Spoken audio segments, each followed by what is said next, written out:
Hello everyone, welcome back to my channel. Good morning সবাইকে। তো আজকে আমরা সকাল সকাল ঘুম থেকে উঠে পড়েই দেখো রেডি হয়ে গেছি। তো সাদিকাকে নিয়ে এখন আমরা যাব বহরমপুর, মানে আমার শ্বশুরের ডাক্তার দেখাতে হবে, তাই তো আমাকেই নিয়ে যেতে হবে। তো আমি নিয়ে যাব। তো সাদিকাকে ভেবেছিলাম যে রেখে যাব, তো সাদিকা কিছুতেই থাকতে চাইছে না বাড়িতে। তো তার জন্যে আমি সাদিকাকে নিয়ে যাচ্ছি, আরিয়ানকে নিয়ে যাচ্ছি না। তো এখন আমরা যাব, আমাদের এই বাড়িতে আছি আমরা, তো ওই বাড়িতে যেতে হবে এখন আমাদেরকে। তো এখন টোটো ধরবো, আমরা টোটো ধরে আমরা আবার যাব ওই বাড়িতে, কারণ ওই বাড়িতে শ্বশুর আছে, ওখানে শ্বশুরকে নেব, নিয়ে বাসে উঠতে হবে আমাদেরকে। বাসে উঠে পড়বো আমরা। এই তো বাসে উঠে গেছি।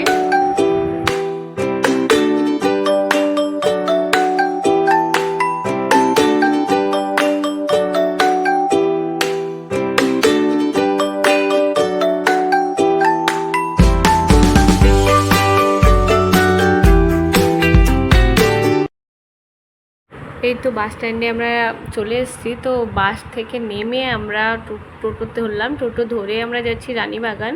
তো রানীবাগানেই আমার শ্বশুর ডাক্তার দেখাবে, তাই তো আমরা ডাক্তারের ওখানে পৌঁছে গেছি। তো পৌঁছেই দেখো আমি এই সাইডে বসে আছি, আর সাদিকা ওখানে একটা মেয়ে বিস্কুট খাচ্ছে বলে ও বিস্কুটে ওই দিকেই তাকিয়ে আছে, কারণ ও বিস্কুট খাবে তাই। তো ওর মানে আমি ডাকছি ওকে, তো কিছুতে শুনছে না, ওর বিস্কুট খেতে খুবই ইচ্ছে করছে।